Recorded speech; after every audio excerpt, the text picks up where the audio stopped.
de los países latinoamericanos.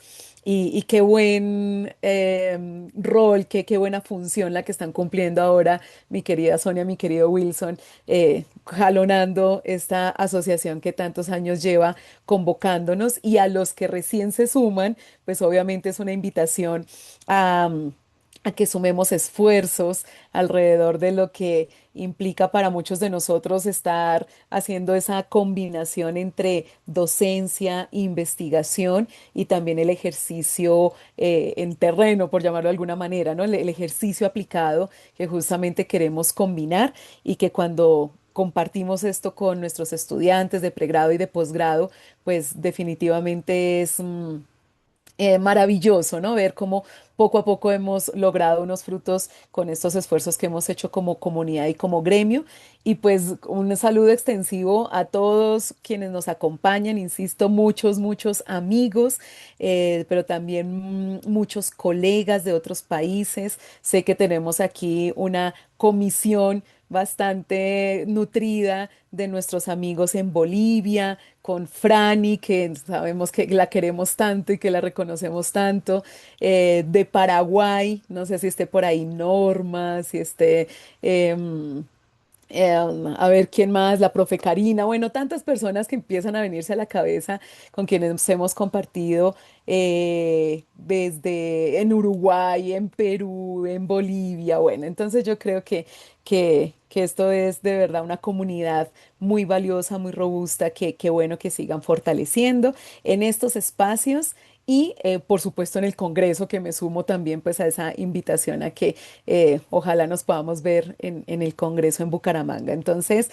nada, aquí la emoción de la amistad y del reencuentro nos lleva a tomarnos estos minutos iniciales tan emotivos, pero creo que vale la pena que nos reconozcamos, que nos mandemos un saludito, aunque sea desde la virtualidad, y reconociendo el esfuerzo que tantos psicólogos jurídicos y forenses estamos haciendo a nivel Latinoamérica por hacer esfuerzos propios.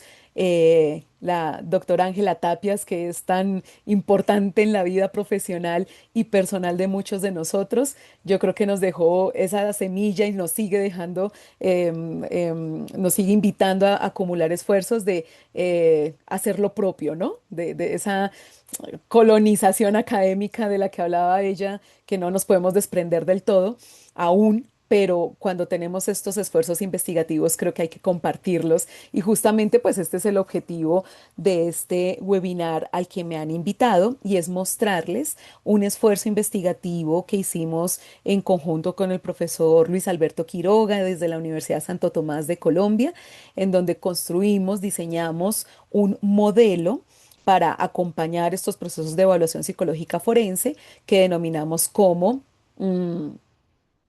el modelo analítico funcional de formulación de caso forense. Estoy viendo ahí un mensajito, no sé si es justamente la doctora Ángela Tapias, vi Ángela T. Entonces, bueno, Angelita, tú sabes Señora, que ella misma. ok, ok, la alcancé a ver así de refilón. Tú sabes que todo nuestro cariño, admiración y tú sabes que el reconocimiento siempre de lo que hiciste y mira lo que has hecho más bien con tantos de nosotros en esta comunidad tan bonita que se ha creado desde la asociación. Bueno, pues como les digo, nos podríamos quedar aquí muchas horas con la emoción del reencuentro y bueno, pues vamos a entrar en materia. Voy a compartir por acá pantalla, pues para poder guiar un poco mi presentación.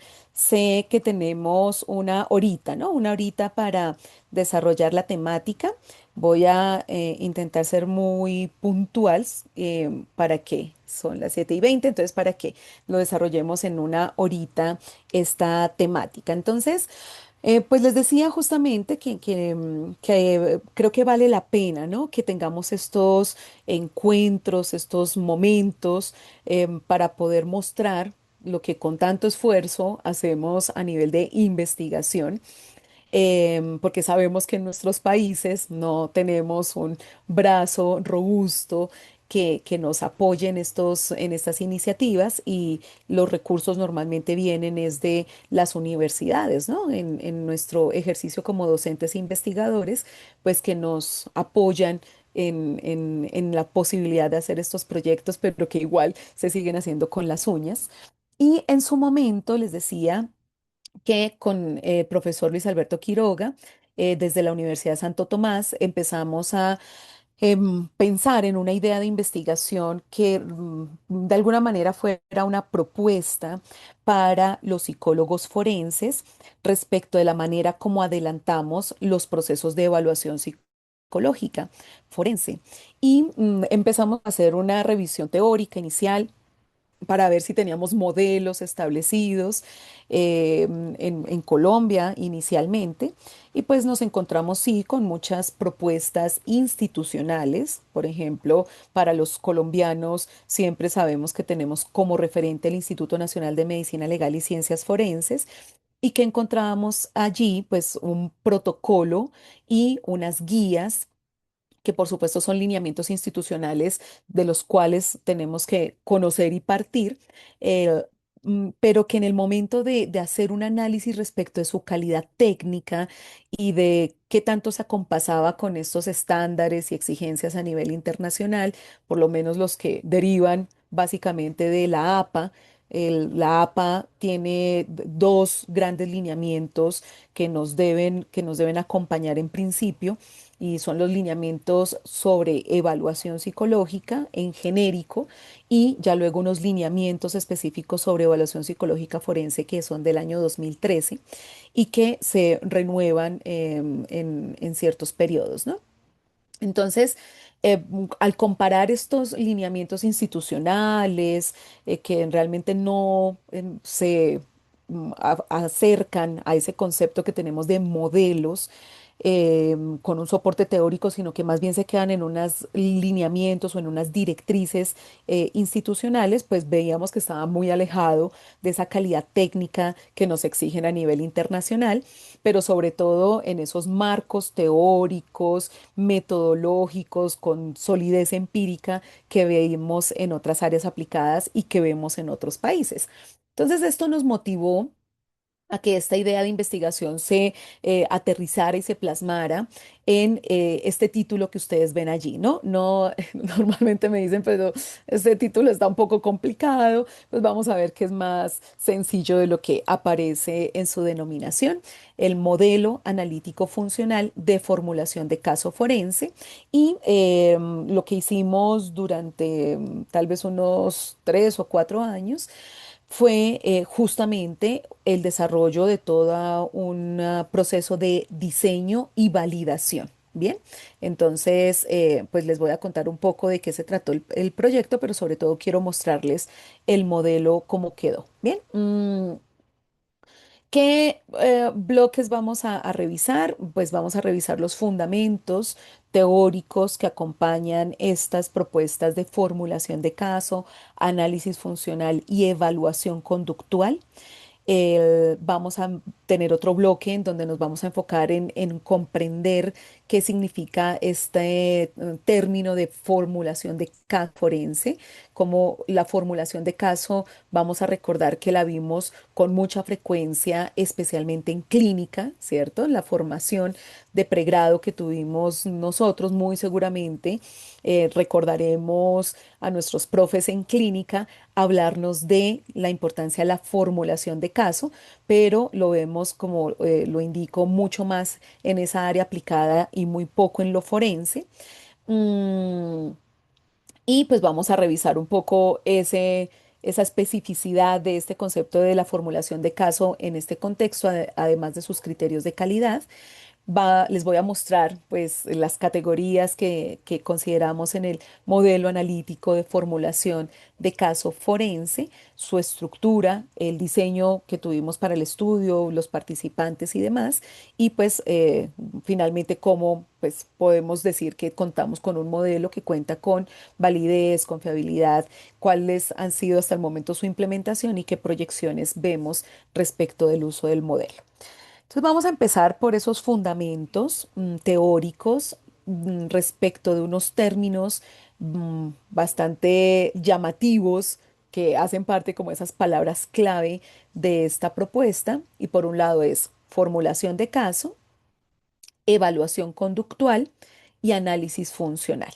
Bien, cuando vemos estos tres términos como resaltados como palabras clave dentro del marco del modelo, pues muy seguramente a muchos de nosotros se nos viene el recuerdo de esa formación. Puede que algunos la hayan tenido, otros no tanto, o definitivamente no, pero viene de una propuesta más relacionada con psicología conductual, ¿no? Con este paradigma, con el enfoque conductual que vimos en nuestra formación. Acá, digamos que epistemológicamente estamos concentrados en dicho enfoque conductual. Y van a ver que todo el discurso y las categorías y tópicos que proponemos en este modelo, pues están relacionados con esta lógica. Bien. Mm, ¿Qué queremos resaltar o quisimos resaltar en su momento cuando empezamos a plantear esta idea de investigación? Y es que, pues definitivamente, este concepto de formulación de caso es una competencia nuclear que resaltan tanto la APA, ¿sí? Aquí por citar una referencia frente a los lineamientos de evaluación psicológica del 2020 y lo resalta como una competencia nuclear. También el British Psychological Society en su código del 2011 resalta que la formulación de caso, la habilidad que deberíamos tener como psicólogos en el momento de analizar un caso desde la lógica de la formulación, pues es una competencia y para el caso colombiano, pues lo tenemos también expreso en varios documentos del Colegio Colombiano de Psicólogos y especialmente en uno del 2014 que plantea el tema de competencias que deberíamos tener como psicólogos. Y esto pues se acompasa de este concepto de la formulación de caso, se acompasa de otros modelos que le apuntan a la calidad técnica de nuestros procedimientos y está el concepto de la práctica basada en evidencia, los modelos de prácticas basadas en evidencia que la APA reconoce desde el año 2006, en donde nos recuerda que los psicólogos deberíamos aplicar principios soportados empíricamente de evaluación psicológica, formulación de caso en relaciones terapéuticas e intervenciones, que como les digo, al principio todo estaba muy enfocado en el ejercicio de los psicólogos clínicos, pero vemos que eso empezó a también apropiarse especialmente en psicología forense. Y algo que quiero resaltar antes de continuar es el uso de este verbo aplicar, ¿no? Cuando nosotros decimos que pertenecemos a áreas aplicadas de la psicología o que trabajamos en áreas aplicadas de la psicología, como la psicología clínica, la organizacional, entonces donde ya aparecemos nosotros, los psicólogos jurídicos y forenses, pues la pregunta que siempre nos tiene que acompañar es ¿qué aplicamos? ¿No? Porque si no somos un área aplicada, la pregunta pues es, ¿qué aplicamos? Y creo que esta pregunta no es menor porque nos invita siempre a reflexionar en que primero somos psicólogos, ¿cierto? Antes de llevar el apellido forense, somos psicólogos que tenemos que conectarnos con toda esa experiencia formativa en teorías, ¿cierto? Como esa parte dura, me dicen los estudiantes de pregrado, ladrilluda de esa formación epistemológica, pero sobre todo en teorías que nos permitan cumplir con el propósito que debemos perseguir como psicólogos y es explicar el comportamiento humano. Entonces, ¿qué aplicamos? Pues aplicamos teorías psicológicas. A veces los psicólogos forenses estamos más preocupados por la comprensión del contexto jurídico, entonces revisando ordenamiento jurídico, fuentes del derecho, que por supuesto lo tenemos que hacer, leyes, jurisprudencia, alineamientos, etcétera, pero preocupados por comprender muy bien el contexto jurídico, se nos olvida, insisto, que primero somos psicólogos y que tenemos que conectarnos con que el ser un área aplicada, que ser profesionales de un área aplicada, nos invita a ser muy cuidadosos de realmente aplicar conocimiento psicológico a las actividades que estamos haciendo en contextos jurídicos y forenses. Entonces, esto, una reflexión sobre ese verbo tan sencillo que vemos acá, pero que realmente nos conecta con lo que debemos siempre preguntarnos, ¿no? ¿Realmente estoy haciendo psicología? ¿Realmente estoy haciendo una revisión teórica, conceptual? ¿Tengo un soporte, un fundamento teórico de base propio de la psicología? Y creo que a veces se nos olvida un poco esto que debería estar siempre presente en nuestra labor como psicólogos forenses. Para el caso colombiano, ya de hecho también ahí reflexionando sobre la calidad técnica de nuestro trabajo, pues tenemos una ley que es la que regula el ejercicio de la psicología en Colombia, que es la Ley 1090 de 2006. Y en el artículo 47, resalto el inciso final, nos recuerdan que las evaluaciones psicológicas en general, y por supuesto esto sí que aplica para lo forense, pues es que no son suficientes para hacer evaluaciones diagnósticas o para la emisión de un concepto, resultado de una evaluación psicológica. No siempre vamos a llegar a diagnósticos, por supuesto. Pues es necesario reconocer que los solos test psicológicos o los instrumentos de medición en psicología no son suficientes, que tampoco son suficientes las solas entrevistas ni los solas metodologías observacionales o los solos registros de conducta derivados de esas metodologías observacionales, sino que todos, y en esto digamos que hacemos un énfasis importante, es que todos estos procedimientos o grandes categorías metodológicas pues hacen parte de un proceso amplio, profundo e integral. Entonces, a veces a los psicólogos forenses que adoptamos tantas competencias de los abogados, cuando nos recuerdan que hay una ley que dice eso, como que nos conectamos, ¿no? Como que decimos, sí, es verdad, las evaluaciones psicológicas forenses no pueden ser procesos ligeros, no se hacen en único encuentro, no son suficientes solamente hacer una entrevista o solamente aplicar un instrumento de evaluación, de medición, una prueba psicológica o hacer un registro observacional y de allí derivar una registro conductual, sino que todo esto tiene que conjugarse y ahí es donde la APA nos recuerda que tenemos 5 grandes categorías metodológicas que debemos emplear en los procesos de evaluación psicológica.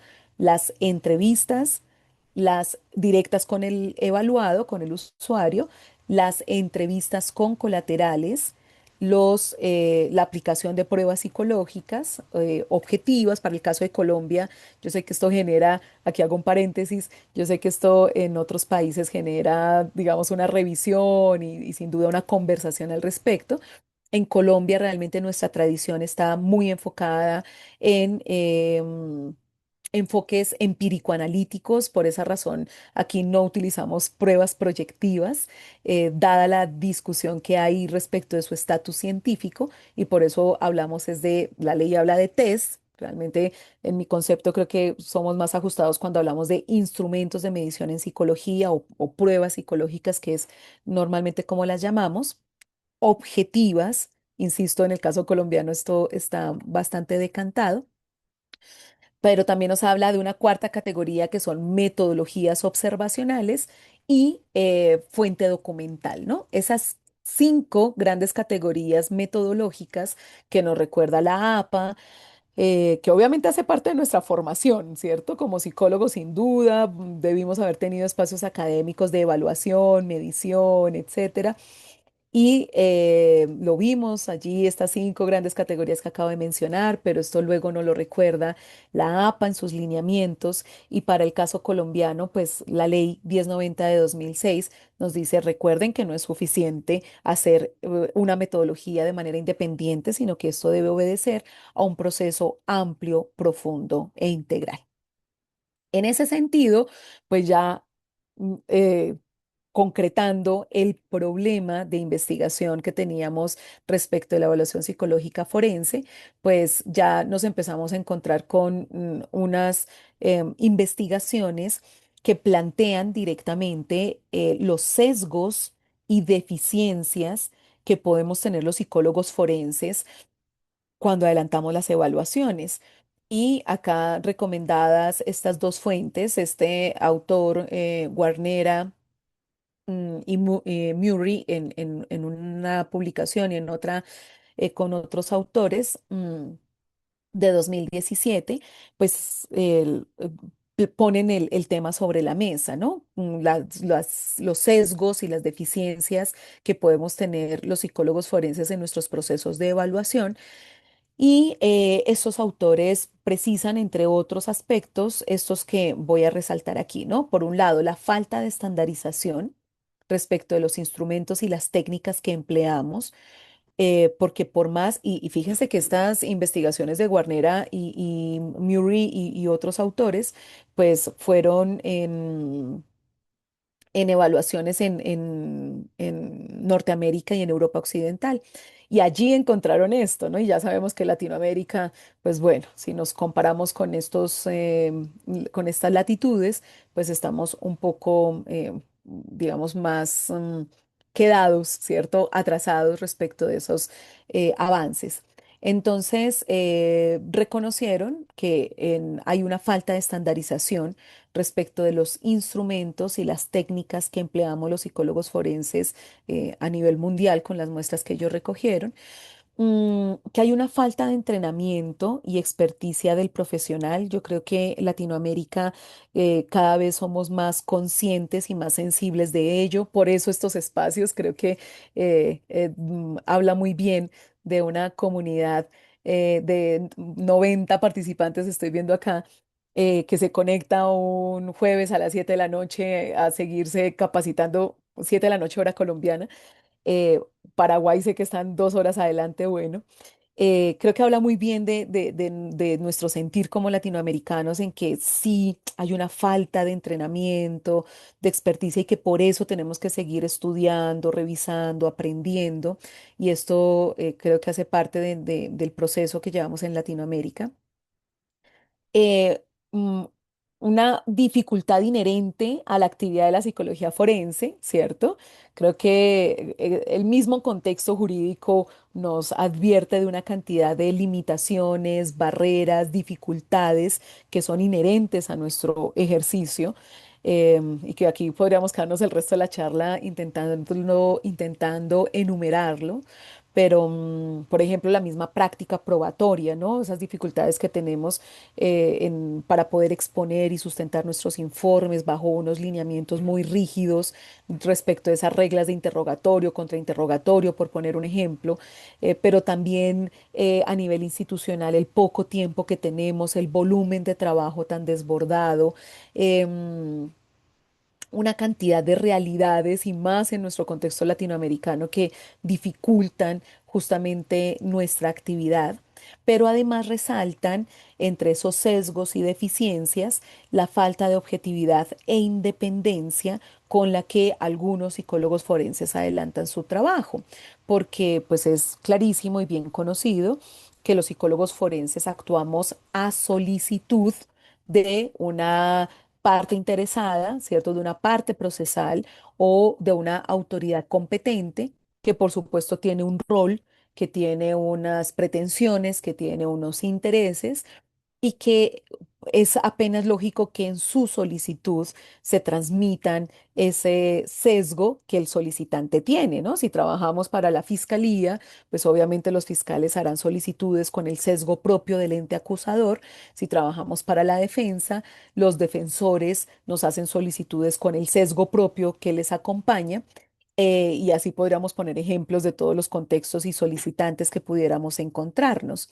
El asunto acá no está en el sesgo natural que acompaña al solicitante, sino en la manera como nosotros como psicólogos forenses recibimos la solicitud, y qué tanto nos podemos dejar influenciar por el sesgo del solicitante, ¿no? Entonces, acá pues el llamado, y creo que todos en la formación que tenemos ya más específicamente en posgrado, pues digamos que una línea transversal en la formación del psicólogo forense es este tema ético y deontológico, ¿no? Respecto de la imparcialidad, la objetividad con la que independientemente del quién sea el solicitante o la institución para la cual trabajemos, debemos actuar con independencia, objetividad e imparcialidad. Y esto suena muy bien y creo que todos lo entendemos y nos podemos comprometer con ello, pero en la vida real, pues parece que no es tan fácil, ¿no? Como que logremos tener unas posturas firmes frente a estas solicitudes, pero además de generar un mecanismos de de control de sesgos que muchas veces realmente no ejecutamos ni siquiera analizamos. Entonces, este es el panorama que nos plantean Guarnera y Murray y pues digamos que nos pone de presente unas realidades, ¿no? Nosotros no estamos en el Olimpo, no estamos exentos de tener sesgos, deficiencias, etcétera, y eso pues nos hace más humildes respecto de lo que hacemos como psicólogos forenses y de reconocer que siempre podemos mejorar nuestra actividad, no solamente por las personas y los usuarios con los que trabajamos, sino por esa búsqueda de justicia a la que nos convocan en estos escenarios y en la que pues están pidiendo nuestra opinión experta para apoyar las decisiones judiciales. En ese sentido, Guarnera y Murray lo que plantean es que necesariamente se requieren modelos de formulación que organicen la información, disminuyan los sesgos del juicio profesional y que aporten información objetiva, válida y confiable a la administración de justicia.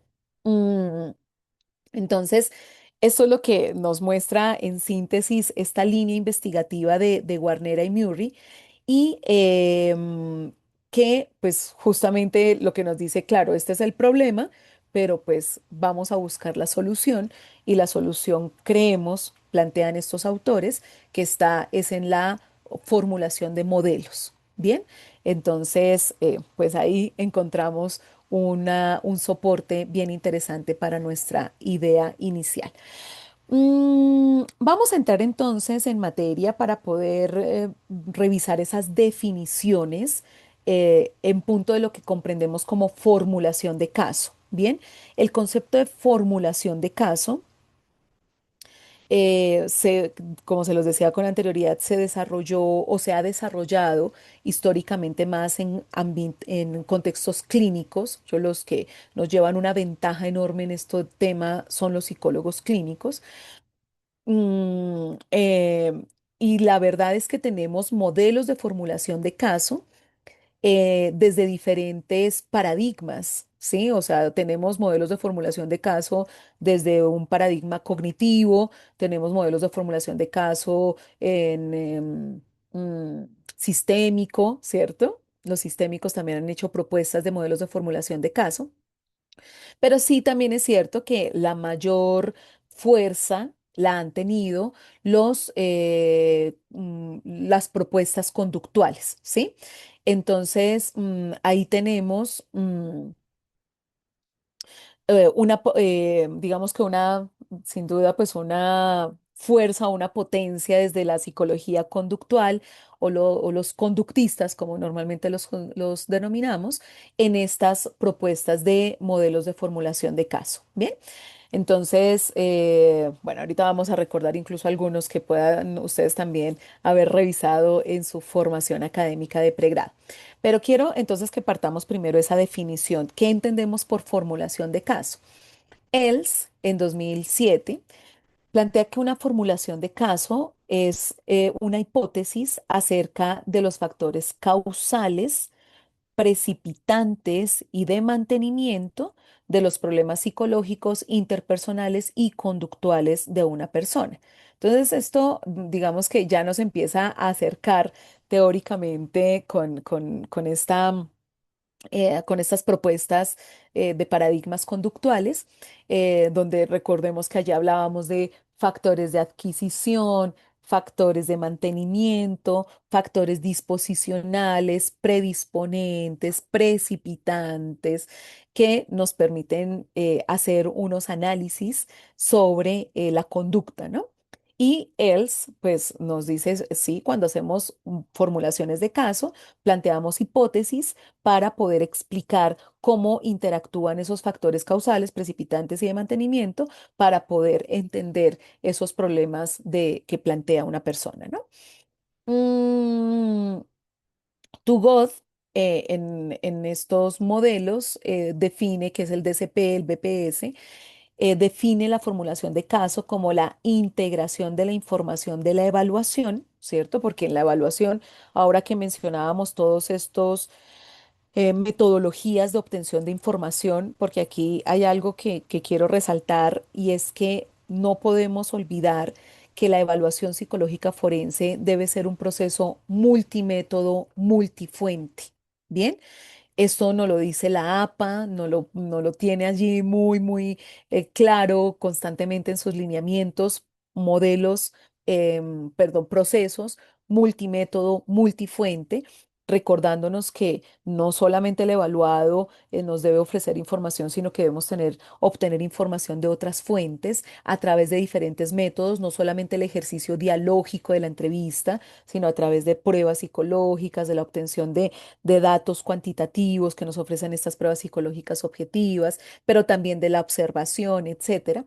Entonces, por eso siempre debemos tener esto muy presente, ¿no? Procesos multimétodo, multifuente, en donde dice Too Good, debemos hacer una integración de toda esa información recaudada en el proceso de evaluación, en donde vamos a obtener información sobre factores biológicos, psicológicos, sistémicos, que se debe fundamentar en teoría e investigación para describir los problemas, cómo se desarrollan y cómo se mantienen, ¿no? Y si vamos con otro autor como es Perry y sus coautores, pues es un proceso, esa formulación de casos es un proceso que integra los datos de la evaluación psicológica y aquí aparece un término bastante importante que es explicar, ¿sí? Explicar, y ya vamos a retomar un poco esto, el comportamiento problema, guiar el diagnóstico, estos son definiciones de psicólogos clínicos, guiar el diagnóstico y ofrecer una estrategia de tratamiento. Bien, entonces estas son definiciones que nos comparten los psicólogos clínicos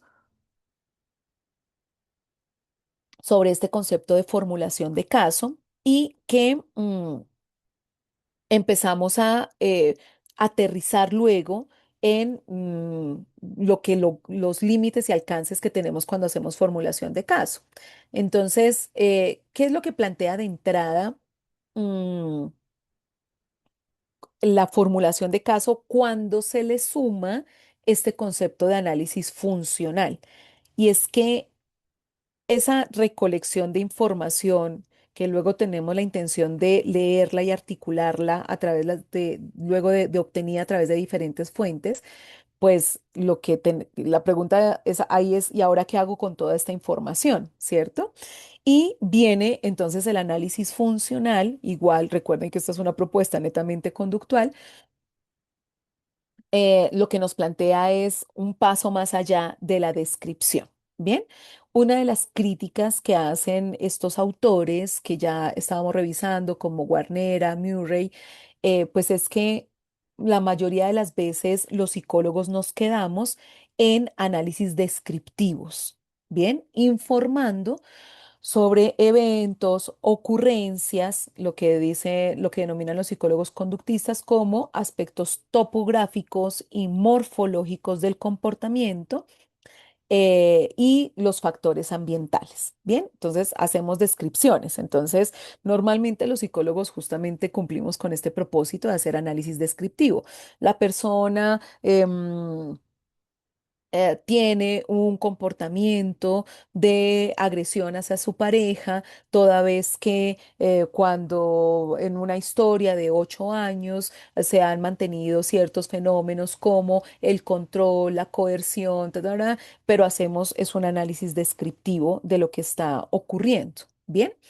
Mientras que el análisis funcional lo que pretende es trascender justamente ese análisis descriptivo para poder, y aquí es donde empieza, digamos que la fuerza teórica del modelo, y es que el propósito es demostrar empíricamente las relaciones funcionales, relevantes y controlables entre las respuestas de la persona y las variables del contexto, responsables de la ocurrencia del comportamiento.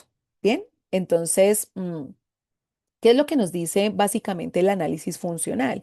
Que nuestro propósito como psicólogos forenses debe ser la identificación de esas relaciones de contingencia que se dan entre los estímulos que se establecen entre la función que adquiere un estímulo y la función que adquiere la respuesta comportamental respecto de ese estímulo.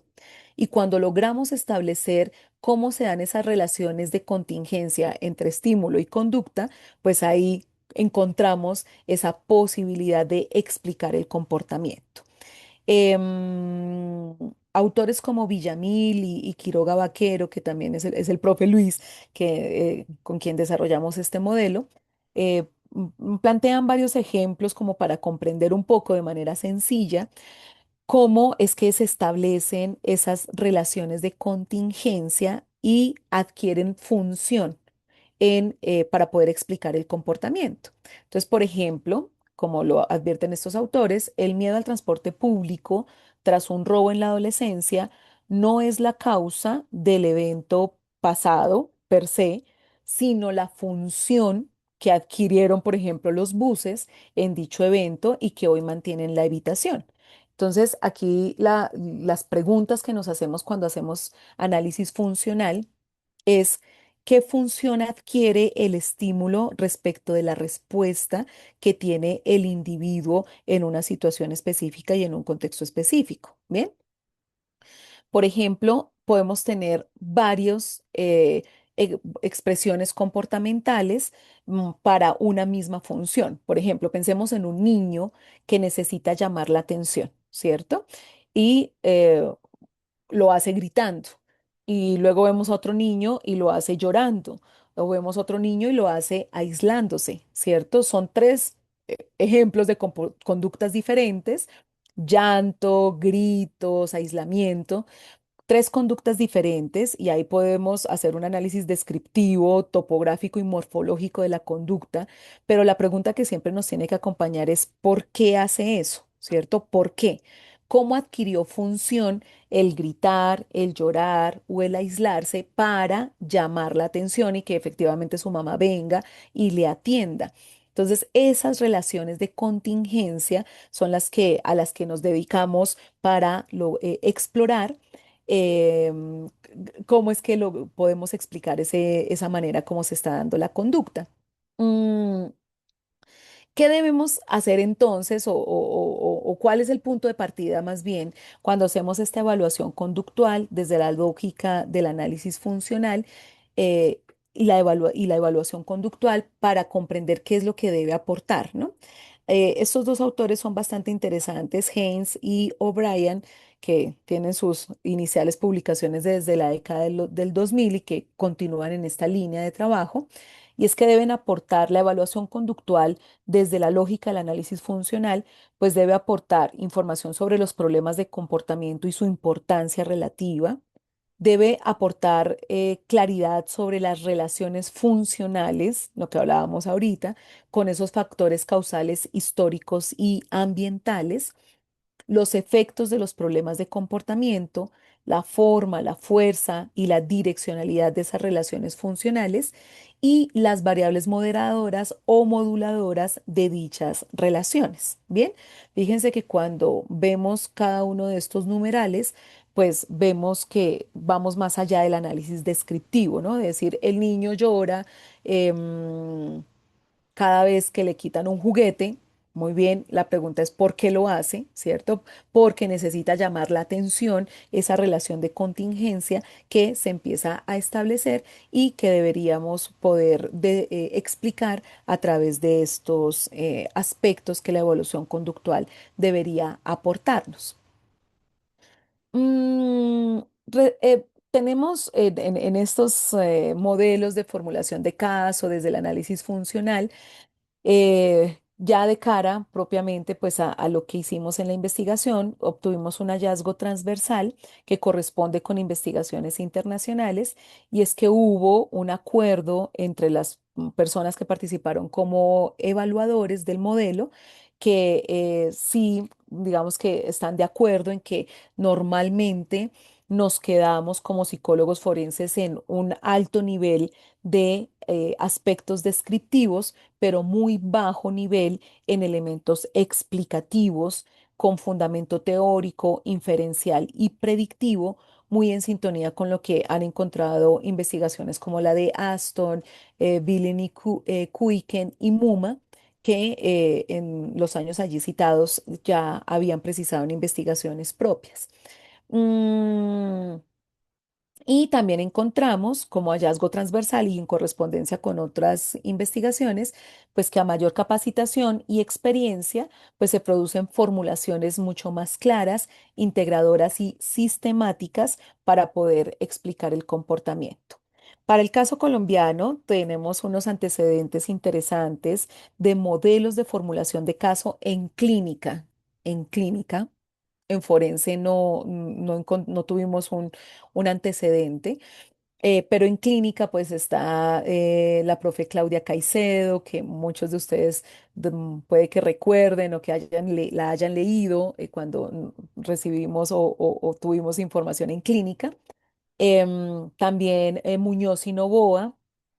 Rodríguez Páez y Vanegas Gómez, como les digo, todos estos autores colombianos en planteando modelos de formulación de caso desde el análisis funcional, pero para contextos clínicos. Bien, entonces allí digamos que muchos acuerdos también con que también los clínicos pues hacen menor cumplimiento de hipótesis explicativas, hay índices bajos respecto a la identificación de factores precipitantes y de adquisición. Y para el caso de la investigación de Rodríguez Páez y Vanegas Gómez, también encontraron un menor acuerdo en esa importancia de llegar a análisis funcionales respecto de las hipótesis de adquisición. Bien. Entonces, ya este es, digamos, ese contexto y vamos a ver directamente respecto de la formulación de caso forense. mm, ¿Qué criterios tuvimos en cuenta, ¿no? Primero, pues esa distinción que siempre nos acompaña entre lo clínico y lo forense, que acá no me voy a detener mucho, pero que sí debemos tener siempre muy presente, ¿no? Mientras que en lo clínico la demanda es voluntaria por parte del individuo o eventualmente bajo una remisión, igual hay que contar con la voluntariedad del usuario y que puede que los clínicos se encuentren con un problema clínicamente relevante.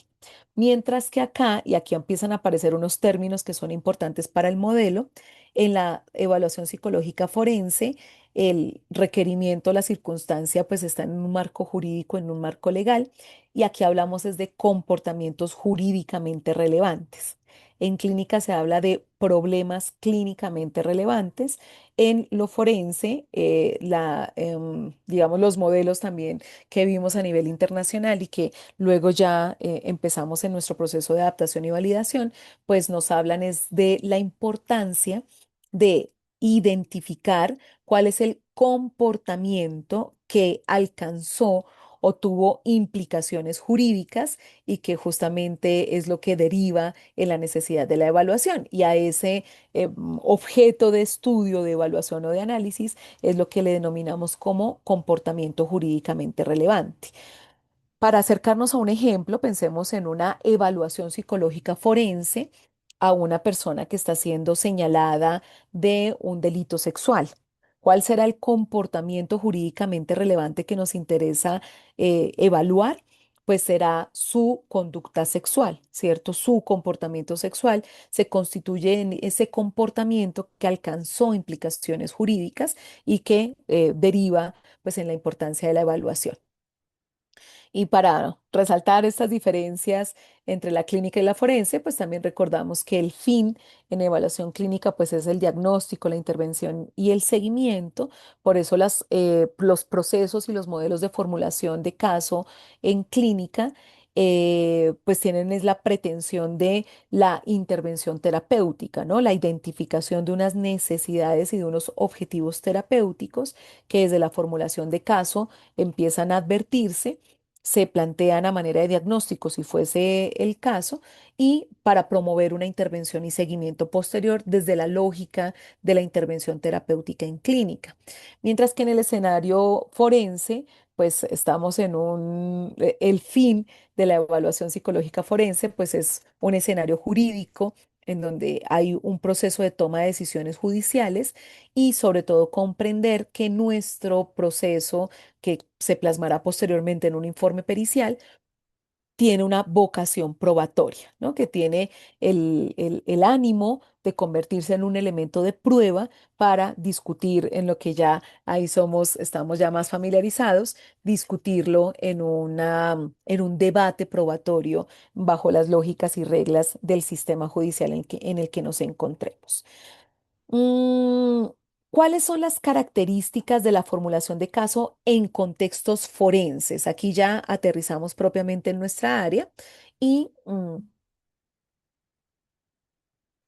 estos dos autores que están aquí citados, Hart y Sturmy, son, digamos, los autores pioneros a nivel internacional que empezaron a hablar de modelos de formulación de caso forense, ¿sí? Que empezaron a traer toda esta lógica desde el soporte teórico que encontraron en clínica para ver que en lo forense, por supuesto, que también era importante y era viable hablar de modelos de formulación de caso en este contexto.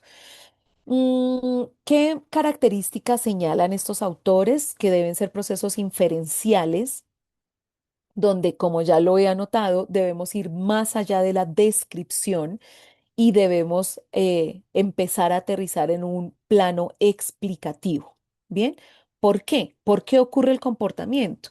Y no es suficiente con decir la persona, pensemos en una evaluación psicológica forense a una víctima, no es suficiente con decir tiene depresión, por ejemplo, sino que los modelos de formulación de caso forense nos invitan es a preguntarnos el por qué.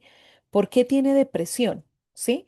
Que esto va de la mano con esta otra gran característica que nos recuerda que las evaluaciones psicológicas forenses deben ser individualizadas, ¿bien? Que deben aplicar conocimiento nomotético en un contexto ideográfico. Quienes tal vez han sido estudiantes míos, que hemos estado en pregrado, en posgrado. Ojalá recuerden esta distinción que hacíamos, igual la voy a plantear nuevamente, y es la diferencia entre el conocimiento nomotético versus el conocimiento ideográfico. Cuando hablamos de conocimiento nomotético, nos referimos a un conocimiento generalizado, amplio, sobre unas categorías amplias, ¿cierto? Que vienen de investigaciones que han recogido información sobre grandes muestras poblacionales y que permiten, digamos que, caracterizar un fenómeno. Bien. Voy a poner un ejemplo que justamente deriva de lo que estábamos hablando hace unos segundos aquí, de esa necesidad de tener métodos inferenciales, cuando les decía la depresión, ¿no? Cuando nosotros vamos a estos manuales de criterios diagnósticos DSM-5, CIE-11, y nos encontramos con un conocimiento, ¿cierto?, que nos caracteriza unos cuadros clínicos, ahí decimos que este conocimiento es nomotético, porque es un conocimiento general, resultado, por supuesto, de investigaciones en donde identificaron regularidades o comunalidades, cosas comunes, cosas regulares en una muestra de población, y a eso le llamaron depresión. Entonces, en una muestra de personas encontramos estados de ánimo caracterizados por la tristeza, dificultad para disfrutar de actividades nuevas, dificultad para gozar de lo que ya le era satisfactorio en su historia de vida, y empezaron a encontrar unas cosas comunes, unas comunalidades, unas regularidades en esa muestra poblacional y al ver que eran comunes, los precisaron como criterios diagnósticos y a eso le pusieron un rótulo que se conoce como depresión, ¿cierto? Eso es conocimiento nomotético, general, ¿bien? Y es importante, por supuesto que es importante, y aquí al margen de las discusiones que podamos tener respecto de los movimientos antipsiquiátricos, el tema de los rótulos de los diagnósticos, etcétera, que bueno, eso sería objeto de otra charla. El punto al que quiero llegar es que eso es conocimiento nomotético que no me explica el por qué en el caso de María hay una depresión. Bien, entonces ponerle el diagnóstico, el rótulo de depresión a María no me explica por qué María tiene ese comportamiento. ¿Listo? Lo que me permite es tener, digamos, una precisión descriptiva y un conocimiento, o más bien, un lenguaje común con otros profesionales de la salud, pero no me está explicando lo que le pasa a María. Cuando me dedico a explicar el comportamiento específico en María, ahí ya decimos que pasamos a un conocimiento ideográfico. Bien, lo ideográfico se refiere al caso particular, ¿sí? Al caso específico. Y decimos que en psicología forense, lo que hacemos es aplicamos conocimiento nomotético, porque tenemos que partir de unos cuerpos teóricos básicos, ¿cierto? Respecto de cualquier fenómeno que podamos tener interés evaluar, y eso luego lo tenemos que aterrizar en un contexto ideográfico, en cómo es que funciona esto para el caso de María. En ese sentido, los modelos de formulación de caso forense nos están invitando constantemente es a que eh, hagamos estos ejercicios que buscando el nivel explicativo, donde pasemos, como hablamos, de ese conocimiento nomotético al ideográfico. ¿Bien? Otra característica de los modelos de formulación de caso forense es que tiene que estar orientado a la acción. Eso significa que tenemos ese compromiso de asesoría, asistencia, ¿cierto?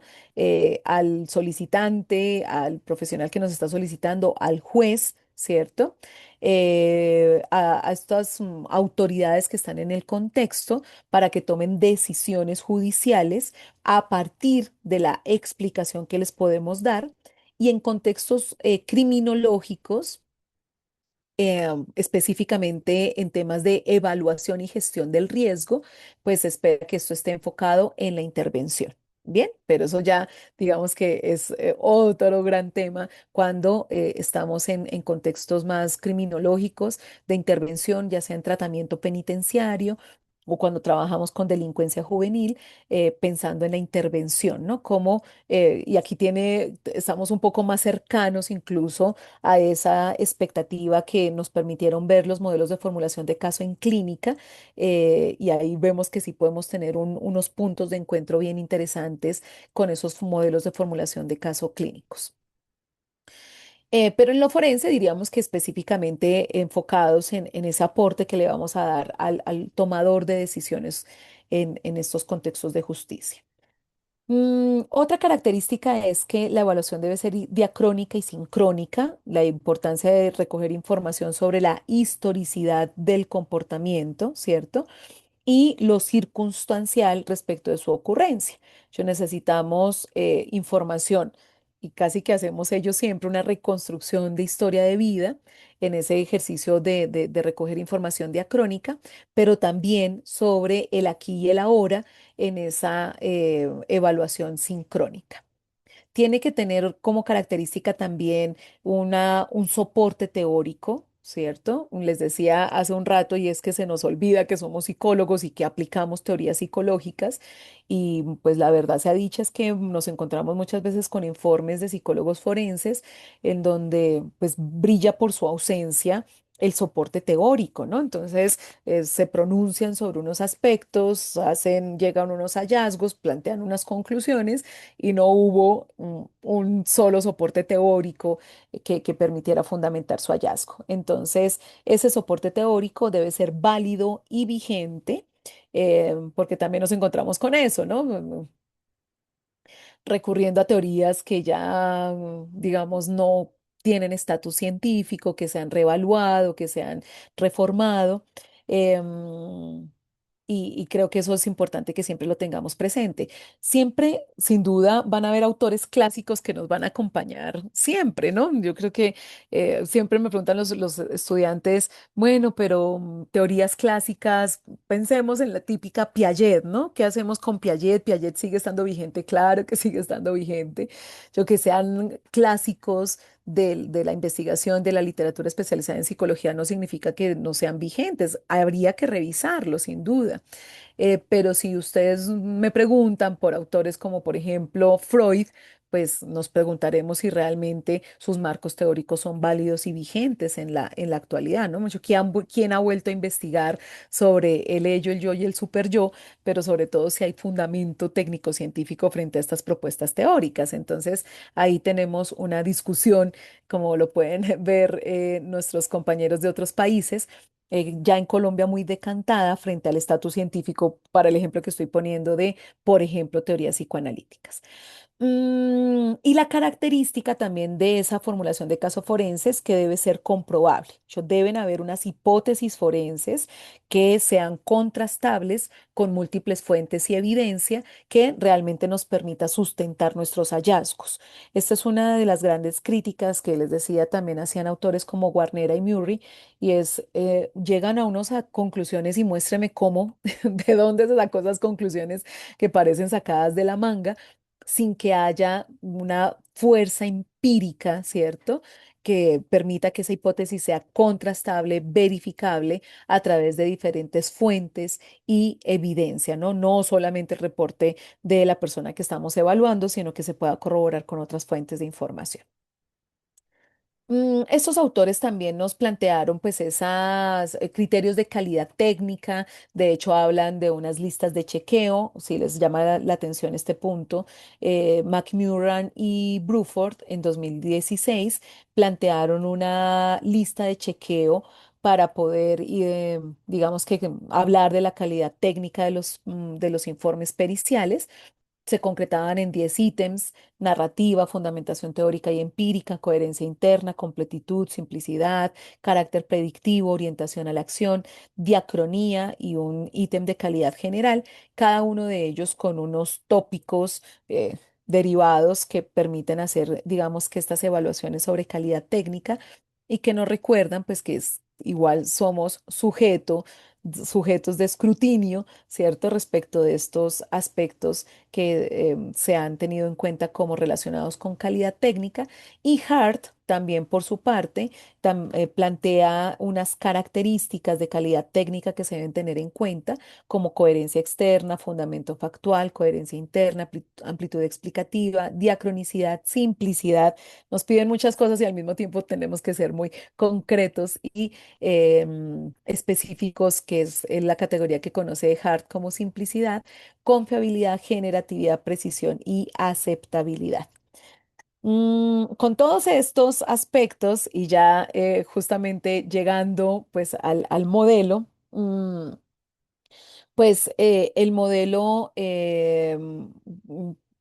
pretende, digamos que de alguna manera, primero poner sobre la mesa esos sesgos, esas dificultades que tenemos en el ejercicio de nuestra actividad como psicólogos forenses.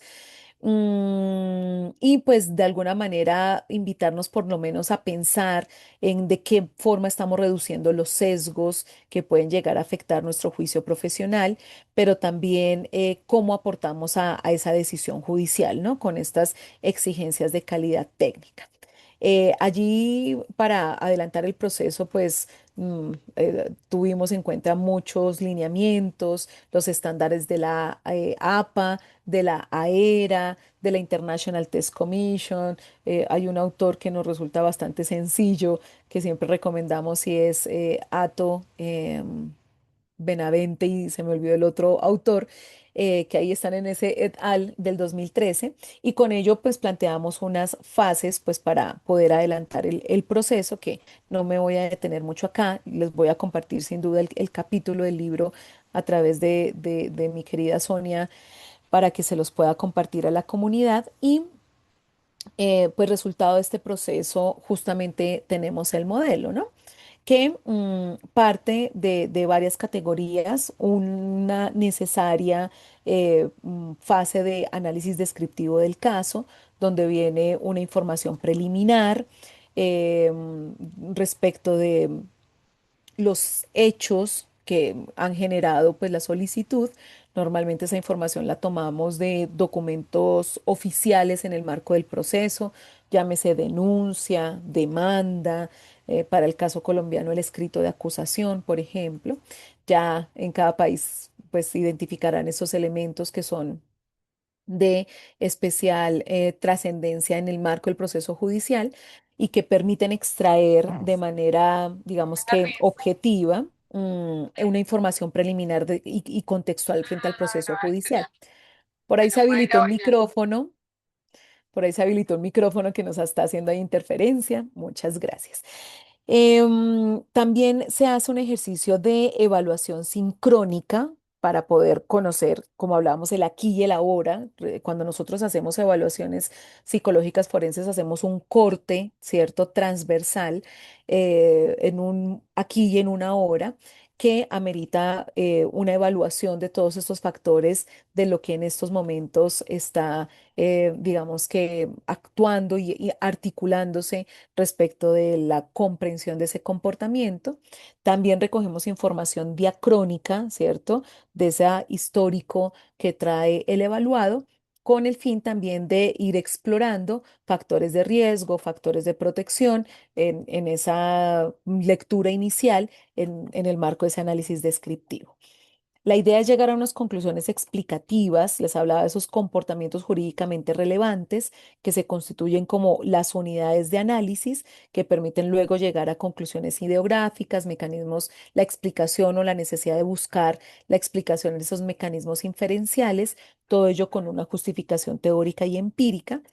El modelo propone una diagramación, que ya vamos a hablar un poco de esto, que permite ver de manera muy concreta los diferentes factores, los tipos e intensidad en esos marcos de relaciones funcionales y unas conclusiones e implicaciones que deberían plantearse con un lenguaje accesible, toda vez que digamos que la invitación a ser muy sólidos teóricamente hablando, pues a veces también confunde y desconecta a los abogados de la lectura de estos informes y por eso es que no lo podemos sacrificar, ¿cierto? Nuestro lenguaje técnico en la redacción siempre se invita a que en los informes periciales ese lenguaje técnico esté acompañado de una explicación sencilla para que el lector no psicólogo lo comprenda, pero ya en punto de las conclusiones sí se espera que haya un lenguaje mucho más accesible que permita darle relevancia al contexto de la administración de justicia. ¿Qué tenemos entonces? Y aquí, como siempre, el tiempo me, me apremió, me está premiando, pero ya voy a puntualizarles entonces esas categorías que encontramos en el modelo. Tal vez les vaya a ocupar 5 minutos más, pero ya con esto podemos ver, digamos, toda la estructura del modelo. Por un lado, una categoría de información preliminar y exploración general, en donde pues tenemos lo típico que encontramos en nuestros informes, datos personales y sociodemográficos. En algunos casos, esto realmente es más a gusto del evaluador. A nosotros nos parece interesante plantear un genograma. Muchas veces, y esto nos llamó la atención en el proceso, que relacionamos el genograma con que eso solamente lo hacen los sistémicos, ¿cierto? No, realmente el genograma es una expresión gráfica de las generaciones en ese mapeo de red familiar que tiene el evaluado y que nos permite pues mirar rápidamente la constitución de su composición, de su estructura familiar, que hasta 3 generaciones, digamos, es lo recomendado, ¿no?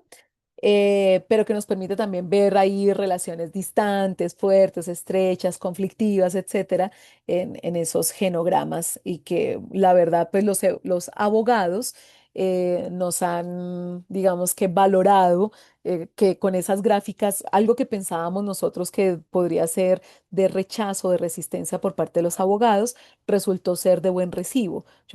Les ha resultado interesante ver un genograma, ver una grafiquita que con las convenciones es muy fácil de leer y ya vamos a ver que con el diagrama del modelo, pues también recibimos unos comentarios positivos. Antecedentes jurídicos del evaluado según el contexto, por supuesto, dependiendo del rol, si es un agresor, una víctima, un testigo, información preliminar de los hechos, que recomendamos se haga sin juicios de valor, tomando documentos propios del proceso y donde se especifiquen las fuentes. En esta categoría también proponemos que el motivo de la evaluación, ese famoso motivo de peritaje, no solamente lo traigamos a colación desde el contexto jurídico en el que nos encontramos, quién lo está solicitando, por qué y para qué lo está solicitando, que a veces nos lo dejan justamente expreso en los motivos de peritaje, en los oficios petitorios, sino que también exploremos qué interpretación tiene el evaluado respecto a ese motivo de peritaje, ¿sí? La perspectiva del evaluado respecto del motivo de la evaluación,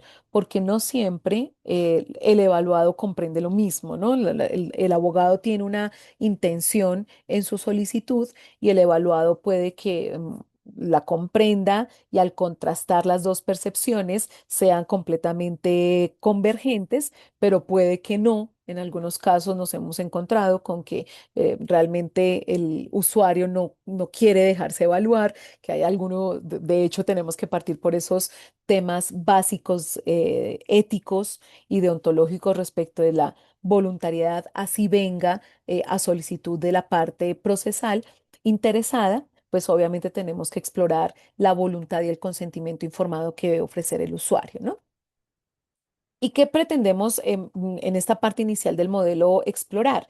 Pues identificar esos comportamientos jurídicamente relevantes en un ejercicio de traducción de ese lenguaje jurídico a un lenguaje psicológico, cuando llegan solicitudes como evaluar en un caso de inimputabilidad, punto final y no hay más, pues es un lenguaje que tenemos que traducir a una posibilidad de evaluación desde lo psicológico, plantear unos objetivos de evaluación, ¿cierto? Esto es muy importante y vemos muchas veces que en algunos procesos de evaluación ni siquiera hay objetivos y pues un proceso de evaluación debe partir de la importancia de plantear objetivos. Es su alcance descriptivo, debe quedar allí expreso, si es un objetivo clasificatorio, comparativo, relacional. Bueno, eso dependerá como del caso y de la redacción que estemos utilizando. El planteamiento de hipótesis, esto también hemos visto que no aparece en muchos procesos de evaluación para el modelo de formulación de caso que les estamos compartiendo. Esto es fundamental, el planteamiento de hipótesis preliminares, hipótesis forenses, alternativas, que son proposiciones empíricamente comprobables que deberían incluso incluir esas hipótesis de validez, ¿no? Si tenemos una validez incremental, toda vez que al ejercicio de triangulación de información, pues se incremente la comprobación de la hipótesis que estamos planteando. Entonces, esto tenemos en ese primer momento. Luego viene una evaluación sincrónica. Ya recuerden que lo sincrónico se refiere al presente, a esa ruptura transversal que hacemos en el aquí y en el ahora. Y allí la idea propuesta en este modelo es que exploremos dominios, diferentes dominios de funcionamiento. Algunos psicólogos y en algunas otras propuestas le llaman em, am, como, bueno, eso más en contextos de funcionamiento, pero aquí algunos le llaman como anamnesis, algunos le llaman esferas, etcétera, pero bueno, a veces nos confundimos con estos términos. Para el caso del modelo le denominamos como dominios. que tienen por pretensión explorar factores disposicionales, ¿no? Y allí, pues aquí ven enlistados estos 13 dominios: condiciones biológicas y organísmicas, personalidad, condiciones motoras, perceptuales, afectivas, emocionales, de autocuidado, afrontamiento, académicas, cognitivas, interpersonales, impulsividad, sexuales, dominio cultural, prosocial, también el de autodescripción. Y puede pasar, porque esto no es una camisa de fuerza, que veamos que en algunos casos, por ejemplo, cuando evaluamos niños, ¿cierto? Pues cuando evaluamos niños, obviamente, por ejemplo, vamos a prescindir de explorar ese dominio sexual. em, a menos que estemos hablando de un niño que tiene una exposición a situaciones de abuso sexual, sería ya otra lógica la exploración, ¿no? Pero tendríamos que verificar, dependiendo de la edad, si aplican todos esos dominios que se plantean o podemos prescindir de algunos. Bien, esto por supuesto queda al juicio del profesional. Acá solamente es un planteamiento genérico que tenemos que analizar en el caso concreto si aplican o no todos estos dominios. Tenemos otro categoría que son los contextos de funcionamiento. Acá sí, digamos que la forma como normalmente los encontramos son como esferas de funcionamiento, áreas de ajuste. Acá les denominamos como contextos de funcionamiento: vivienda, familiar, educativo, laboral, económico, político, etcétera, en donde nos ocupamos de explorar el desempeño, pero también su capacidad, su competencia para poder ejercer su rol, por ejemplo, en el dominio familiar. Entonces pensemos que es un padre, ¿cierto?, de familia, y entonces vamos a explorar esa capacidad, esa competencia que tiene para ejercer el rol dentro de ese dominio familiar. Y viene ya la necesidad de empezar a explorar factores asociados a ese comportamiento jurídicamente relevante. Factores precipitantes, que son aquellos eventos discretos o molares que desencadenan los comportamientos jurídicamente relevantes. Para ponerlo en términos más sencillos, los factores precipitantes son los disparadores de la conducta, ¿no? Cuando este señor agrede a su pareja, cuando está bajo la influencia de sustancias psicoactivas, cuando ha tomado grandes cantidades de alcohol, cuando la ve hablando con el vecino, cuando llega y encuentra a sus familiares en casa. Entonces hay unos eventos, ¿cierto?, que precipitan el comportamiento. Vamos a explorar esas consecuencias sobre el individuo, cómo es que se ha mantenido, cómo es que se ha reforzado la conducta, ¿no? Especialmente, digamos que ahí el ejemplo típico lo encontramos en esos ciclos de violencia, cuando estamos en casos, por ejemplo, de violencia de pareja, que vemos esa famosa propuesta teórica de Walker desde los 60, que ese es otro ejemplo, ese es otro ejemplo, por ejemplo, de una teoría muy clásica, pero que sigue estando vigente, ¿no? La teoría de Walker respecto del ciclo de violencia en pareja, y que ahí encontramos justamente dentro de ese ciclo, si nos ubicamos en esa fase de luna de miel, ¿cierto? Ahí es donde encontramos los principales reforzadores que mantienen justamente la conducta del individuo. Las consecuencias sobre otras personas, ¿cierto? Y los criterios de valoración en punto de esas prácticas sociales y sistemas normativos que le dan sentido a la expresión de ese comportamiento jurídicamente relevante. Viene una evaluación diacrónica y de identificación de factores de riesgo, donde ya precisamos factores predisponentes y de adquisición que hayamos encontrado en la historia remota o reciente del evaluado. Bien. Y sobre todo la evolución de ese comportamiento jurídicamente relevante, los cambios que podemos identificar en el individuo, sin duda aquí volvemos a tener dos niveles, ¿cierto?, de análisis: uno descriptivo morfológico y otro funcional, ¿no? La persona actúa de tal manera, haciendo un análisis descriptivo a nivel topográfico morfológico, pero viene ya un nivel funcional, ¿no? ¿Cómo es que se ha establecido una relación de contingencia donde su comportamiento ha adquirido función? Bien. Mm, y aterrizamos ya en una formulación explicativa de los hallazgos, donde pasamos de los hallazgos pues a los mecanismos inferidos que nos permiten comprender la lógica del comportamiento.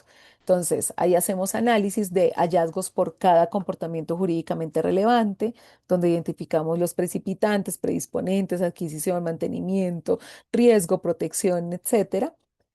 Luego vamos a concretar cuál es ese mecanismo inferido que nos permite explicar el comportamiento. Si estamos hablando de constructos de tipo psicológico, biológico, sociocultural, que actúan como causales, ¿cierto? De esos factores precipitantes, predisponentes en esos comportamientos y que a posteriori pues nos permiten ya sustentar una justificación basada en la evaluación, en la evidencia acumulada y pues en la consistencia que todos estos métodos de recolección de información nos pueden dar. Pensemos en un ejemplo muy puntual.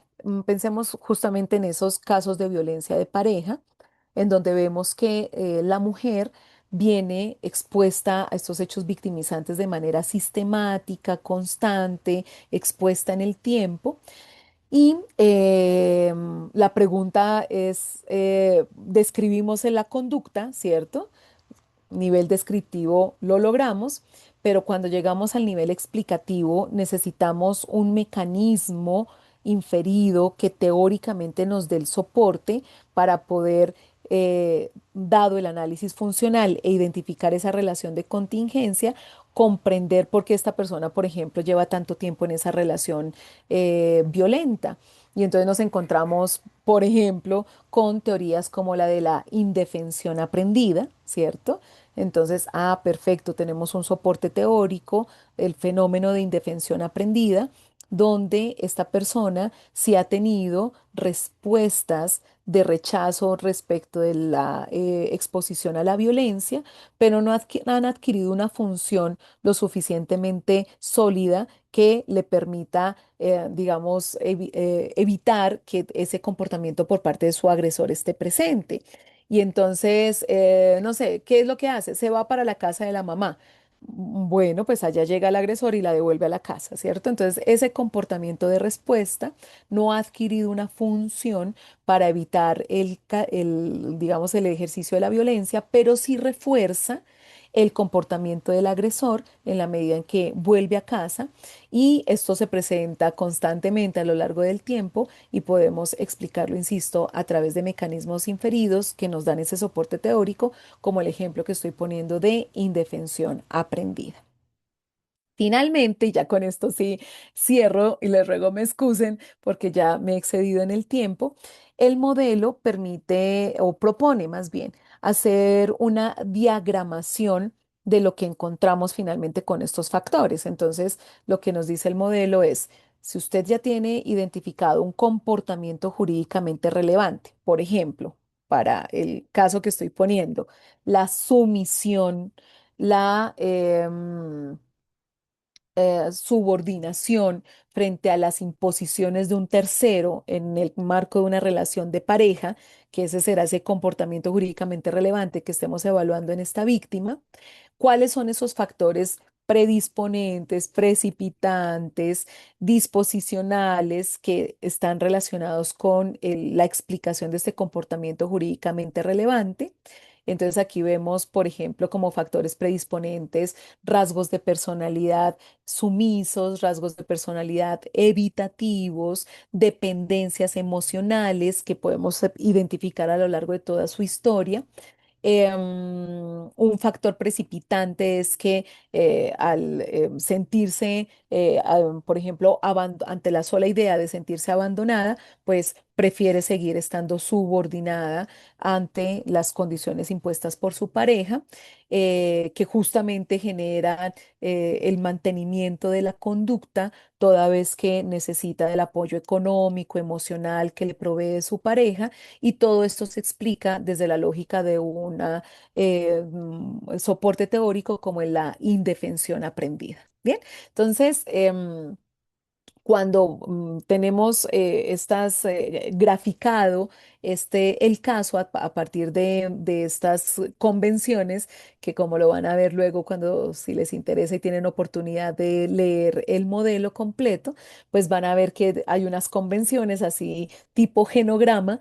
Me refiero es a lo simple que termina luego dándose la lectura cuando tenemos claras las convenciones, y la idea es que en un caso manejado con el modelo analítico funcional de formulación de caso forense, podemos ver de manera gráfica en un esquema cómo interactúan esos factores desde la lógica y la comprensión de lo que significan cada uno de ellos para poder explicar ese comportamiento jurídicamente relevante. Pues en este espacio, que sin duda es muy corto, ya los que me conocen saben que pudiera hablar horas enteras.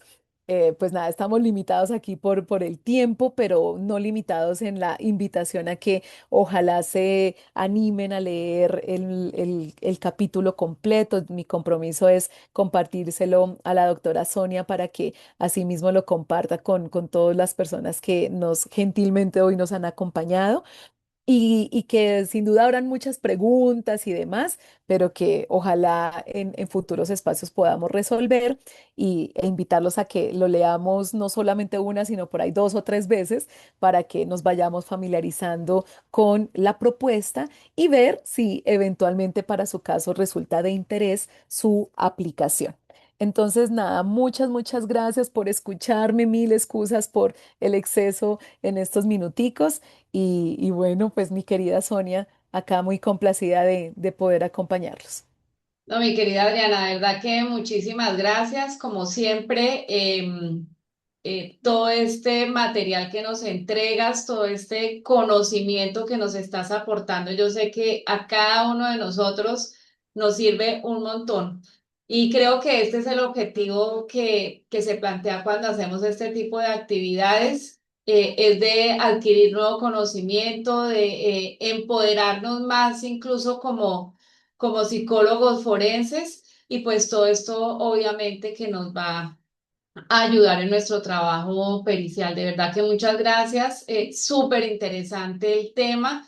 Y pues nada, yo creo que también hay muchas preguntas, no sé, ya estamos también pues sí sobre el tiempo, nuestros amigos por allá del sur ya deben estar trasnochados, pero no sé si habrá un espacio para, no sé, algunas preguntas muy puntuales, y pues nada, de todas formas quedamos atentos también a leer el capítulo del libro, que muchísimas gracias, de verdad que es un aporte también para nuestro conocimiento. Entonces, no sé si hay preguntas, levantan la manito y pues vamos, no muchas, vamos aquí a limitar, digamos, las preguntas, pero pues bueno, dejamos abierto el espacio. Igual quería Sonia también, bueno, primero que nada, pues dar un saludo especial a la doctora Adriana Espinosa. Un gusto saludarla y qué chévere poderla tener en este espacio. Y bueno, ya hace un buen tiempo que no la veía, qué chévere poder compartir contigo desde eh, los espacios mediados por la tecnología que acortan distancia.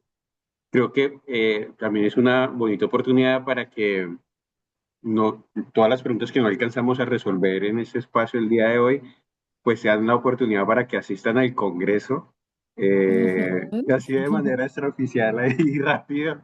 Ya luego nos comunicaremos con la doctora Diana, pero la idea es que pueda acompañarnos en el Congreso que estamos organizando. Y bueno, ahí se agrada como la oportunidad de que puedan hacer todas las preguntas. Entonces, para que se inscriban, ahí está el enlace. Ahorita vamos a volver a copiar la liga para la inscripción. Y bueno, quería solamente pues, indicar esto. Si no alcanzamos a resolver todas las preguntas por el tiempo, pues en el Congreso va a estar la oportunidad. Agradecerle a la doctora Diana por compartir de manera excelente, como siempre, el conocimiento y su generosidad en estos espacios. Por supuesto, un Ay, no. saludo latinoamericano a todas las personas que nos acompañan hoy. 96 personas estuvieron conectadas, doctora Adriana, entonces fue maravilloso este espacio. Ay, qué Está interesante, Wilson. qué chévere. Ujú. Sí, Sí. qué bueno. No, yo creo que ya todos cansaditos sin duda, pero sí decirles incluso que Pues no, yo encantada, ojalá podamos concretar esa posibilidad de vernos en Bucaramanga. Y creo que sí, porque el modelo, claro, como que a la primera se siente un poco denso y sí estamos pensando incluso en la posibilidad de un curso un poco más ampliado, ¿no? Estos espacios así muy cortitos apenas es como un abrebocas, pero sí estamos pensando incluso en un curso. Por ahí estoy viendo tantos colegas, mi querida Mayra, Cristina Duzán, bueno, tantas personas aquí que me sigue entusiasmando verlas aquí con los saludos, pero sí decirles que la idea es pensar en un curso pues que permita, digamos, ampliar un poco más esto, ¿no? Además, porque sí requiere, la verdad, sí requiere un poco más de casuística, ¿no? Como de sentarse con un caso, revisarlo, etcétera. Pero bueno, por el momento creo que va a estar muy chévere que pongamos los títulos y que ojalá se interesen por leer el capítulo y bueno, que busquemos espacios para revisarlo, para conversarlo y para resolver inquietudes sin duda. Y ahí están colocando que sería interesante en el Congreso poder tener como exposición el protocolo de evaluación en caso de feminicidio. Ah, bueno, ese fue otro proceso que hicimos. La guía de evaluación, la guía de valoración de De riesgo de riesgo. feminicidio, sí, que la hicimos con el Ministerio de Justicia. Entonces, sí, ese es otro proyecto súper bonito que culminamos recientemente y sí, no, pues ojalá tengamos oportunidad de tener muchos espacios para contarnos de los avances que hemos tenido y de los logros que hemos alcanzado con la institucionalidad. Entonces, sí, yo encantada, ya miraremos, eh, mi querida Sonia y mi querido Wilson, qué posibilidades tenemos Claro que entonces. sí, claro que Ujú. sí. Muchas gracias. Con gusto. Bueno, yo creo que ahí se quedaron como en saludos y demás, No, ojalá con ganas de leer el aquí hay una capítulo. Dime. pregunta Ay, sobre el cuéntame. CJR. Dice, ¿existe una forma de operacionalizarlos y analizarlos de tal manera que tenga un cierto nivel de consenso entre evaluadores? Javier Andrés Chamorro nos Ay, qué pregunta. interesante pregunta, Fabio Andrés. Mira, sí es uno de de las ideas o de las propuestas de investigación a futuro, y es que hagamos procesos de investigación donde lleguemos a consensos frente a esos comportamientos jurídicamente relevantes. O sea, que podamos tener esa conversación sobre cuando evaluamos víctimas de violencia de pareja, cuál es el comportamiento jurídicamente relevante que nos interesa. Aquí les ponía ejemplos como de sumisión, codependencia, aceptación de reglas impuestas por un tercero. Pero eso sí, ese es el paso siguiente, Fabio y Andrés, y ahí tenemos un proyecto de investigación grandotote que incluso planteamos para continuar con el modelo. Entonces, sí, decirte que no te tengo la respuesta ahorita, pero que sí debería ser el paso siguiente en un proceso de investigación, hacer, unificar la interpretación sobre comportamientos jurídicamente relevantes. Perfecto, gracias. Gracias, Javier, por la pregunta.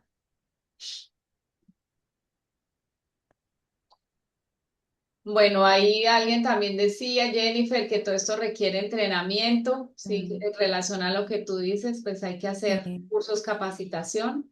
sí. Ahí estaremos atentos. Pues creería que por lo pronto no hay más preguntas. Yo creo que quedaron bastantes interrogantes, y la idea también es poder, obviamente, revisar el capítulo, que lo Ujú, haremos. Y pues ujú. nada, creería que vamos cerrando también en aras del tiempo, de los espacios. Total, que ya todo el mundo está imaginando, y más nuestros amigos de más al sur que ya están con unas horas de diferencia. Quiero rectificar ahí que la respuesta iba para mi querido Javier Pupiales. Te dije Fabio, tal vez leímos mal ahí entre Sonia y yo, pero no, Javier, muchas gracias. Javier es un psicólogo forense bastante interesante que he visto ahí en su formación y en su ejercicio. Nos acompaña desde Pasto y Javier, que tú tienes formación conductual, pues vas, creo que avanzado en estos análisis. Pero entonces, mi querido Javier, sí, tenemos que seguir avanzando en esos ejercicios de operacionalización respecto de los comportamientos jurídicamente relevantes. Ahí solamente para hacer la corrección frente al nombre y mandarte un saludo muy especial. Y Percy, por ahí vi a mi querida Percy también. En el modelo, en el capítulo que les voy a compartir, vas a ver que tenemos una muy buena fuente de recomendación bibliográfica. Por si está, por supuesto, interesados en seguir explorando, por ejemplo, la literatura de Sturmi, que les decía que es de los psicólogos forenses a nivel mundial, que empezó a plantear el concepto de formulación de caso forense. Ahí vas a encontrar los referentes del capítulo y que te puedes guiar con esas referencias a otros autores. Entonces, claro que sí, les vamos a compartir el capítulo. Capítulo, Ya. una cosita, de pronto, pues claro, hubo el link para inscripción, obviamente a todos los que se inscribieron, pues estamos ahí atentos para enviarles, pero quienes de pronto ingresaron sin inscripción, ahí está el correo soportealpjf@gmail.com, entonces nos pueden escribir y nosotros de vuelta le estaremos enviando el capítulo, ¿cierto, Wilson? Sí, así es. Entonces, para que no quedemos ahí como que nos perdimos el capítulo. Ay, muchas gracias. Muchas Claro que gracias sí. por divulgarlo, por compartirlo. No, no, no, muchas gracias a ti de verdad por todo. Bueno, yo creo que vamos despidiendo. Un gran saludo, un abrazo para todos, para cada uno de ustedes. También veo aquí muchos conocidos, mi compañera Cristina Duzán. Bueno, ahí vemos, bueno, un montón de gente. María Alejandra, para Guiomar, para todos los integrantes de la asociación, Olga Galicia. Bueno, entonces aquí los esperamos en Bucaramanga con los brazos abiertos. Estamos todavía a tiempo de inscribirnos y de conseguir los tiquetes. Bueno, un abrazo. Un En abrazo Gracias, para nombre, todos. Adriana. en Un nombre, abrazo, Hasta un beso luego. Chao, gigante. profe. Muchísimas doctora, Ay, a gracias. ustedes. doctora Estamos en Adriana, Y por ahí vi a contacto. Jenny. Nos quedamos aquí toda la noche dando saludos. Sí, Un beso saludando. grandotote. Ángela Tapias, un abrazo. No Ay, la doctora saludé. sí. Adriana, en nombre de Chao, la chao. Asociación Latinoamericana de Psicología Jurídica y Forense, le damos las gracias por haber aceptado la Verdad que sí. invitación a este espacio, la generosidad en haber compartido su tiempo y, por supuesto, siempre es un privilegio escucharla. Entonces, en nombre de la asociación, le agradecemos mucho Muchas su gracias. disposición en atender esta invitación. Además, sabiendo que 7 de la noche, en otros horarios, toda la jornada laboral después de, entonces agradecemos mucho a cada uno de los participantes que estuvieron en el espacio. Mil gracias por haber aceptado esta invitación por parte de la asociación. Y bueno, ahí vamos conectados y los invitamos a los siguientes webinars que van a estarse desarrollando cada 20 días más o menos y que va a estar siendo liderado por cada uno de los directores nacionales que integran nuestra asociación. Wilson, el 24 tenemos otro. Lo El 20, colocaremos. bueno, Este sí, el está en 20, las redes. eso, sí, precisamente el El 24 24. tenemos uno de Argentina, sí. Sí, y entonces ahí pueden realizar la inscripción en el flyer, está el correo, lo va a estar liderando nuestro director científico para Argentina, Néstor Lidia. Entonces, pues nada, ahí seguimos conectados, los esperamos en Bucaramanga. Además, un dato supremamente importante, no es cualquier congreso el que vamos a Ah, hacer este año. Nuestra asociación está cumpliendo sí. 25 años de fundación. Entonces va a ser un evento muy bonito, con Magno. muchas cosas extraordinarias. Entonces están cordialmente invitados, invitadas, nos vemos y estamos allí entonces en contacto. Gracias por asistir, les deseamos una feliz noche, doctora Adriana, un fuerte abrazo a todos, un abrazo latinoamericano y bueno, un saludo para todos, Alejandra, Cintia, Pili, que nos apoyó en nos apoya en Sí, estos gracias, espacios a cada Pili. uno. Un Ujú. abrazo, como siempre. Saludos al profe Luis. De tu Chao, parte, chao. claro Eres que fuerte, sí. Un por favor. abracito. Chao, chao. Buenas Alejandra, noches. chao, todos, chao, chao. Chao. Mayra, Pavón, por ahí la vi, chao, placer.